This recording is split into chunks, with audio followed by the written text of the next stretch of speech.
Okay, good afternoon all. So I stand between you and a great weekend ahead. But for today, I would like to talk about oil wildlife preparedness and response. But this one is perspectives from the Southeast Asian region. The intention of this presentation is whatever recommendations that we have or whatever lessons learned that we have in these perspectives, hopefully it could be transferred into India and hopefully it could be transferred into this region. This study on oil wildlife preparedness and response in Southeast Asian perspective, this is a combined effort between Oil Spill Response Limited and our partner called Wild Base in Massey University. So I think, first things first, I think there are two things that we could agree with regards to handling oil wildlife. Okay, the first thing is that without any intervention, without any human intervention, the effects of oil on any wildlife would have fatal consequences. So I think that's the first thing that we could agree upon.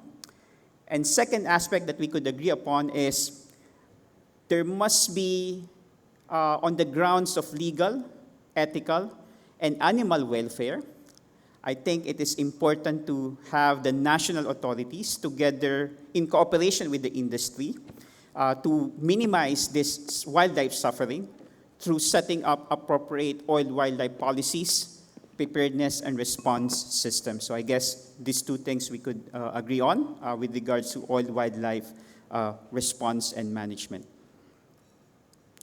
Just a quick background on where is Southeast Asia. So in front of you is the map of Southeast Asia, not to scale. And Southeast Asia is home to busiest ports, major shipping routes such as the Malacca and Singapore Straits. And Southeast Asia is also home to extensive oil and gas production and exploration. And as we know, as you have a lot of these ports, as you have a lot of these oil and gas activities, we have an increased levels of oil spill risk. And in fact, Southeast Asia is not, I would say, we are quite familiar with a lot of these major oil spill events. So when we did this study, we did a number of document review. We looked into public accessible reports and databases. For example, the Sea Alarm Country Wildlife Response Plans, looked to in numerous oil spill case studies, and of course, look into national oil spill contingency plans. Aside from the document reviews, we also interviewed relevant stakeholders, such as government agency personnel, oil spill response specialists, and industry stakeholders. So the first result of what we have is, as you can see from the screen, is the summary of the oil wildlife response in Southeast Asia. So I can summarize this table into 2 points. So the first point is that you could see that the level of preparedness of Southeast Asian countries on oil wildlife response is a broad spectrum. It ranges from a full plan, which, as you can see, Malaysia has, to no plan, as you can see, a lot of countries show, and everything in between. And the second point that I would like to raise on this table is about the oil wildlife response approach. So you could see that rehabilitation of oil wildlife is more of, I would say, an agreed or what we call an acceptable approach in managing oil wildlife. However, euthanasia is not yet considered an agreed oil wildlife response. The reason for this is because, as you know, Southeast Asia is a diverse sort of country. We have a lot of, the major religions are actually in Southeast Asia. We have diverse ethnic backgrounds. We have diverse cultures. That's why the discussion in euthanasia is a bit challenging. So as you can see, not a lot of Southeast Asian countries would agree or would accept euthanasia as a valid oil wildlife response approach. And I'll give you an example of the countries in Southeast Asia where they have, I would say, quite a bit of a good plan or a good approach on oil wildlife response management. So first one is Malaysia. As I have mentioned, the spectrum of countries within Southeast Asia which has planned, Malaysia would have a full plan. So they established the Malaysia Oil Wildlife Response Plan, or they call it MOREP. They just adopted this last year in 2021. And all of the practices in this wildlife response plan are in line with their legislations. And in fact, it does not only consider wildlife, but it also considers protection of sensitive marine habitats such as mangroves, coral reefs, and seagrasses. And what they did in this oil wildlife plan is that they divided Malaysia into three major parts, the Peninsular Malaysia, Sabah, and Sarawak. And another important aspect that you could see or you could observe in the Malaysian Wildlife Response Plan is that they have a structure in place that would take care, or that would, I would say, that would be the lead group or agency that would tackle or that would manage the oil wildlife, which is called the Malaysian Oil Wildlife Response Committee, which coordinates with their incident management team within Malaysia. And based on their plan, their approach ranges from reconnaissance, hazing, rehabilitation, and release. And also, in Malaysia, they have already identified all the facilities and experts for oil wildlife response. And in addition to that, they have a number of future activities in the future. So they will have numerous stakeholder workshops to further socialize this plan.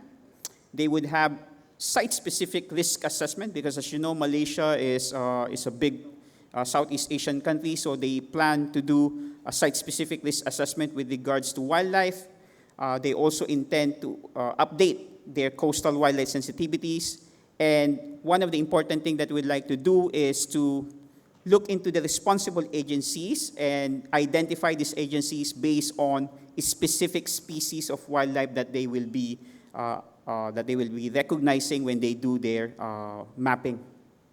So as you can see, Malaysia is one of the country, or the only country in Southeast Asia we do have a full plan.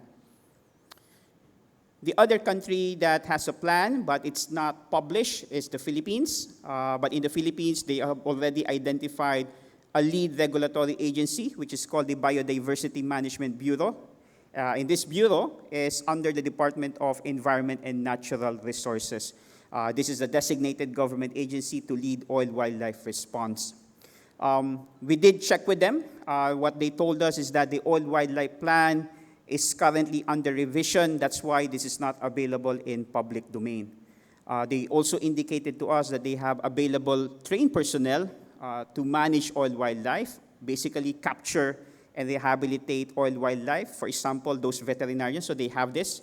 But what they don't have right now is facilities and equipment. Although they have experts, but they don't have facilities and equipment to support such endeavor when they are doing oil wildlife response.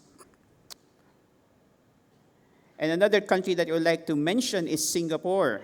Singapore, the National Parks Boards, works closely with our Maritime Port Authority of Singapore during spill response. So basically, the National Parks Board, or NParks, they are the lead agency in managing oil wildlife response.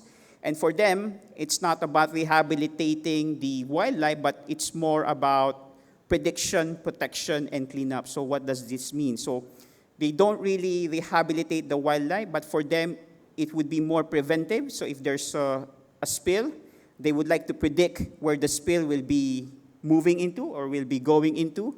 Once they know where the spill is heading to, they would protect those sensitive areas, protect those shorelines via booms. And of course, if the shorelines are affected, then the next step that they would like to do is to clean it up, to prevent oil wildlife events.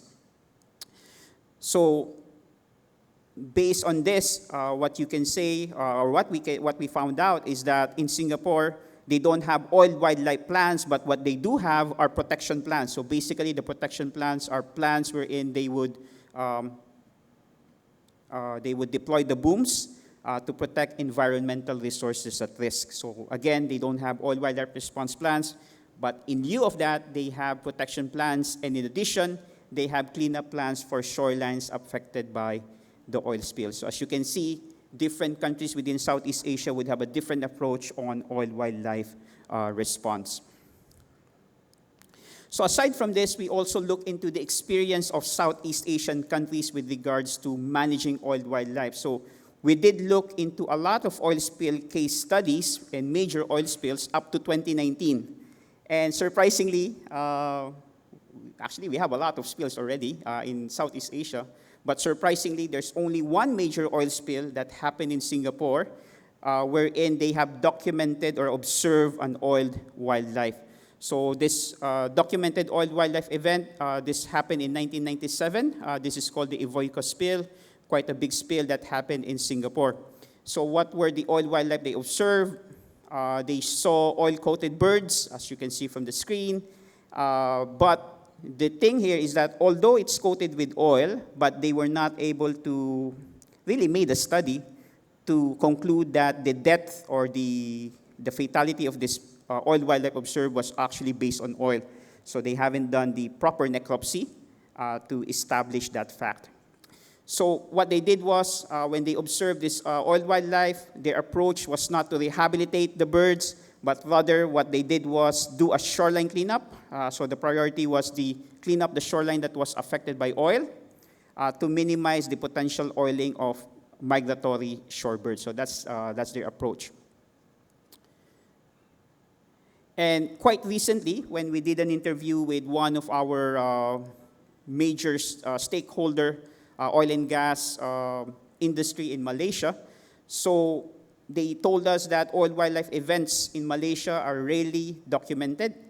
And in fact, the only documentation that they have with regards to oil wildlife is in Port Dickson, which happened in 2020. And this spill in Port Dickson, Malaysia, this affected multiple states. And the oil wildlife that they observe here is mostly invertebrates, mud lobster, crabfish, and sea snail. And they also observed one oiled shorebird. So for them, the approach was shoreline cleanup, rehabilitation of oil wildlife if they found any, and they relocated some of the invertebrates that they captured to prevent them from further oiling. And what they learned in that event or in that spill was, because the spill crosses state boundary, so they felt that this led to a lot of bureaucracy. Because there are multiple species involved that were oiled in this event, this led to poor coordination among different agencies. And at that time, when their plan is not yet published, so they have a lack of identified wildlife experts. So actually the lessons that they have learned from this oil spill led to the development of their own oil wildlife response plan. So looking into the plans, looking into their experience, so here are some of the conclusions or findings that we have. So the limited information or reported oil wildlife incidents, so we could attribute it into 4 factors. So the first factor is that we take note that there's a lack of regulatory framework or plans pertaining to oil wildlife management. That's why it's poorly documented. Second, there's lack of awareness on issues of oil wildlife management.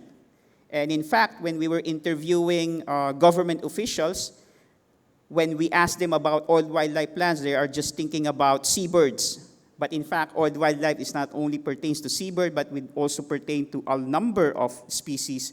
So say, for example, marine mammals like dolphins and whales, or it could also be reptiles such as sea turtles.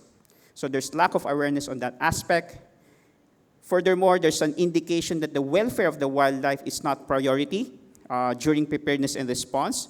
And this is quite evident because when you look at contingency plan, national level contingency plan, you wouldn't be able to see the link between other response options to oil wildlife response options. So what I'm saying is that booms and skimmers and dispersants, these are not interlinked to how you're going to do the oil wildlife response. And I think one important lesson that we have learned when we were doing this study that the response options that you're doing, all of these are interconnected. So they're interdependent to each other and they are not independent from each other. And the last finding that we have is potentially or possibly there could be no, possibly or to no wildlife impact in any of those major oil spill that happen in Southeast Asia. So these are the 4 findings that we have. Now, coupled with these findings, so we think about what would be a good way forward or what could be a good recommendations for this. So the first recommendations that we have is, again, collaboration by engaging key stakeholders in having these formal planning processes to define oil wildlife management. And of course, once these are defined, making sure having those investment in place in equipment, training, and exercises. And of course, all of this are in accordance with some defined good practices. Another aspect that we would like to mention is, again, countries with established national contingency plan, and I'm thinking India would have one. Integrate your response options together with your oil wildlife response, because again, we are saying that these response options are not independent of each other, but rather interdependent to each other. Making sure that there's an existing management structure, incident management structure, and again, incorporate wildlife response procedures and train personnel into oil spill response operations. So making sure that there are good linkages. Third would be being party to relevant international conventions. So in the past few days, there's a lot of speakers talking about being party to international conventions, and we would agree with this because by being party to international conventions, this could support development of laws supporting issues on oil wildlife management. And of course, not only that, it could also foster a lot of this cooperation between other countries. And the last bit of recommendation that we have is making sure, consider opportunities for regional collaboration on preparedness efforts on developing wildlife response. This means including the local or using the local and international experts in such efforts. So again, looking into collaboration between government and industry, making sure that we are ensuring that we are utilizing the experts and available equipment in training and exercises with regards to oil wildlife. So thank you so much for your attention. Oil Spill India 2022 is dedicated to the Honorable Prime Minister's Swachh Bharat Abhiyan and Clean Seas.